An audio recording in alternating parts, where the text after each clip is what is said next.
नमस्कार दोस्तों।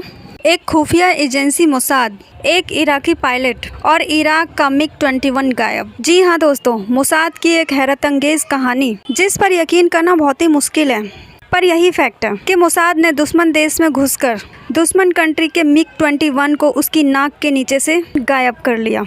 तो चलिए दोस्तों, जानते हैं मोसाद के इस डेयरिंग कारनामे के बारे में। रशिया 1956 में एक ऐसा फाइटर प्लेन बनाने में कामयाब हो गया जो किसी कंट्री के पास ना हो और जिसको कोई मात न दे पाए। उस फाइटर प्लेन का नाम मिकोयान गुरविच, शॉर्ट में MiG-21 है।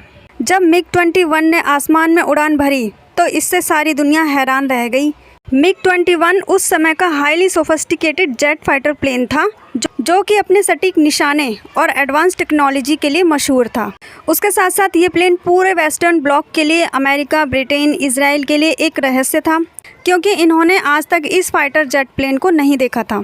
इस प्लेन को बनाने के बाद रसिया ने काफ़ी सारे देशों को बेचा, खास तौर पर अरब कंट्रीज़ और एशिया में, लेकिन अमेरिका और वेस्टर्न कंट्रीज़ को नहीं बेचा। इसलिए इजरायली एयरफोर्स के चीफ को ये बात अच्छे से पता थी कि कल को अगर अरब देशों के साथ युद्ध की स्थिति बनी या फिर युद्ध हुआ तो MiG-21 इजराइल के ऊपर भारी पड़ सकता है। इसलिए वो चाहते थे कि किसी तरीके से उनके पास MiG-21 आ जाए, जिससे कि वो उसे अच्छी तरह से जान सकें, उसे स्टडी कर सकें और उससे लड़ाई करने की तैयारी कर सकें। पर वो चाहकर भी ऐसा नहीं कर पाए। 1965 में मोसाद के चीफ मीर अमित और इजरायली एयरफोर्स के चीफ इज़र विज़मैन बहुत ही अच्छे दोस्त थे। इनकी दोस्ती ऐसी थी कि हफ्ते में एक बार मिलना ही है और साथ में खाना पीना भी है। एक दिन दोनों साथ में बैठे हुए थे और उसी दौरान मीर अमित ने इज़र विज़मैन से पूछा कि एज ए मोसाद चीफ या मोसाद की तरफ से मैं तुम्हारे लिए क्या कर सकता हूँ। इस पर विज़मैन बोले कि जो मुझे चाहिए वो तुम, तो क्या मुझे कोई भी नहीं ला कर दे सकता। इस बात पर मीर अमित ने कहा कि एक बार मांग कर तो देखो, क्या पता मैं तुम्हें वो लाकर दे दूं। थोड़ी देर विज़मैन ने सोचकर कहा, आई वॉन्ट अ MiG-21, मुझे एक MiG-21 फाइटर प्लेन लाकर दो। कॉफ़ी पीते पीते मीर अमित को झटका लगा और कॉफ़ी नीचे गिर गई। मीर अमित ने कहा, तुम पागल तो नहीं हो गए हो? MiG-21 वेस्टर्न ब्लॉक के किसी भी कंट्री के पास नहीं है, तो मैं तुम्हें वो कहाँ से ला कर दूँ? ये इम्पॉसिबल है। तो इज़र विज़मैन ने कहा कि इसलिए तो मैं तुम्हें नहीं बता रहा था कि मुझे क्या चाहिए। इसके बाद ये बात वहीं ख़त्म हो गई, लेकिन इस बात को मोसाद चीफ मीर अमित कभी नहीं भूले और इसके बाद मीर अमित ने विज़मैन की बात को एक चैलेंज के रूप में लिया और इस बात का जिम्मा सौंपा मोसाद के एक ऑपरेशन ऑफिसर रिहाविया वर्दी को। वर्दी ने दुनिया भर में फैले मोसाद के एजेंट्स, इजराइल के डिप्लोमेट्स और एम्बेसडर्स को मैसेज भेजना शुरू कर दिए कि MiG-21 की ज़रूरत है, अपने आँख, कान, नाक खुले रखो।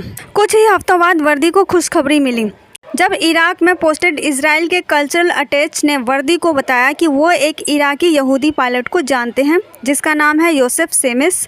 सेमेस उनको MiG-21 डिलीवर कर सकता है। असल में शेमिस की बगदाद में एक क्रिश्चियन गर्लफ्रेंड थी जिसके पति का नाम था मुनीर रेडफा। रेडफा भी इराकी एयरफोर्स में पायलट था और MiG-21 भी उड़ाता था और इराकी एयरफोर्स में अपने साथ हो रहे भेदभाव और दुर्व्यवहार से काफ़ी परेशान था। उसका धीरे धीरे इराक से मन उठता जा रहा था। रेडफा ने शेमिस को बताया कि उसको कुर्दों के एक ऐसे काफिले पर बमबारी करने का मिशन दिया गया जिसमें मर्द नहीं थे, ज़्यादातर औरतें और बच्चे ही थे और ना चाहते हुए भी अपने सीनियर्स के दबाव के आगे उसको ये बमबारी करनी पड़ी और औरतों और बच्चों को मारना पड़ा। इस मिशन के बाद वो इराक में एक पल भी नहीं रहना चाहता था। शेमिस को 1 साल लगा, लेकिन उसने इस ऑपरेशन में रेडफा को काम करने के लिए मना ही लिया। पूरी तरह श्योर होने के बाद ही आगे की प्लानिंग की जाती है, क्योंकि इससे पहले भी इराक में 2 पायलट के साथ ऐसा हो चुका था जो कि बाद में मुकर गए थे और एक बार मोसाद मिस्र में भी धोखा खा चुकी थी। अब बात आई मोसाद के ऑफिसर्स से मिलने की और उसके लिए चुना गया एथेंस शहर को। रेडफा ने अपनी वाइफ की बीमारी का बहाना करके एथेंस जाने की परमिशन ले ली और अपनी वाइफ के साथ एथेंस निकल गया।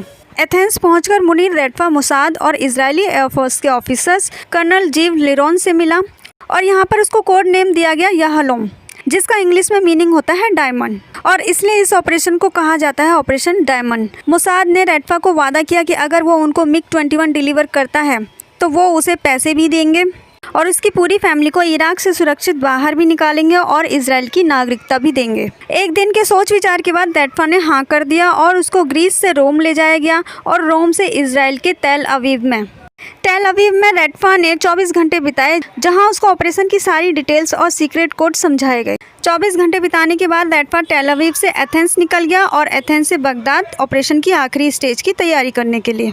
रेटफा ऑपरेशन को अंजाम देने के लिए बगदाद पहुंच चुका था और सब कुछ ठीक ठाक चल रहा था। तभी रेटफा ने एक ऐसी बेवकूफ़ी की जो पूरे ऑपरेशन को चौपट कर सकती थी। थोड़े से पैसों के लालच में रेटफा ने अपने घर के सारे फर्नीचर को एक साथ बेचना शुरू कर दिया। इससे मोसाद टेंशन में आ गई। मोसाद को लगा कि एक इराकी पायलट को अपने सारे फर्नीचर को बेचने की घटना इराक की इंटेलिजेंस जिहा अल मुखाबरात से नहीं छुप सकती और वो रेटफा को गिरफ्तार कर लेंगे और जेल में डाल देंगे। लेकिन किस्मत इजराइल और रेटफा के साथ थी। किसी को शक नहीं हुआ और रेटफा का सारा फर्नीचर चुपचाप रातों रात बिक गया।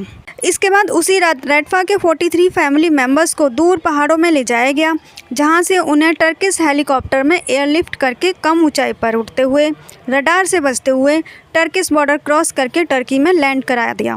टर्की में लैंड करते ही मुनीर रेटफा को मोसाद ने मैसेज भेजा कि तुम्हारी फैमिली सही सलामत इराक से बाहर निकल चुकी है और अब तुम भी अपना काम पूरा करो। 19 जुलाई 1966 को मुनीर रेटफा ने अपने मिग-21 में टेक ऑफ किया और इजराइल की तरफ उड़ान भरनी शुरू कर दी।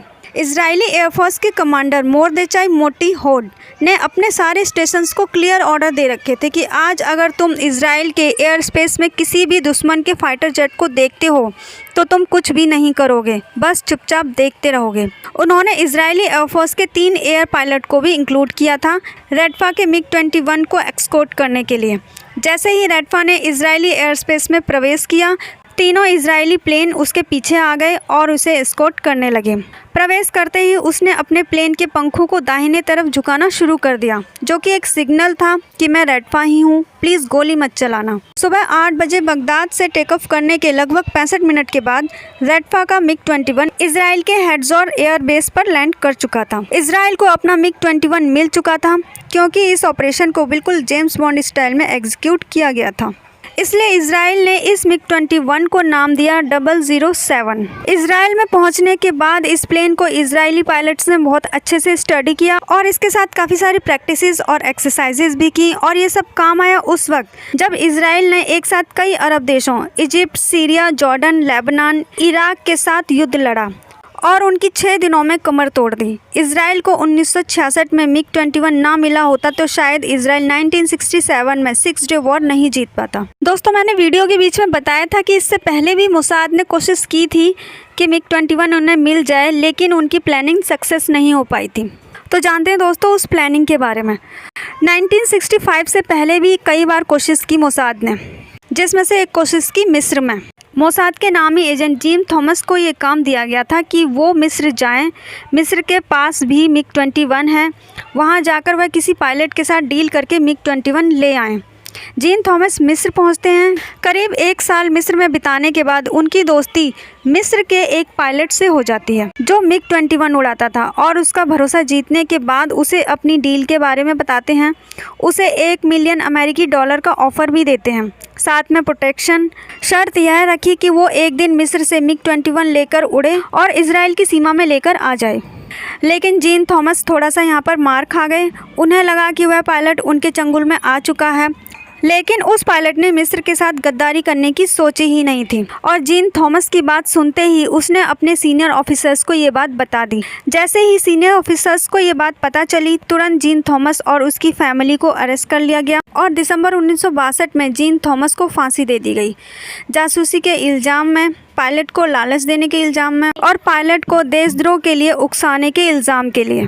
फिर उनकी फैमिली को लंबी कैद के बाद रिहा कर दिया गया। इस तरह मोसाद का पहला ऑपरेशन नाकामयाब रहा। तो दोस्तों, आपने देखा कि किस तरह इजराइल की खुफिया एजेंसी मोसाद ने मिग-21 को बिना किसी परवाह किए दुश्मन कंट्री से गायब कर लिया।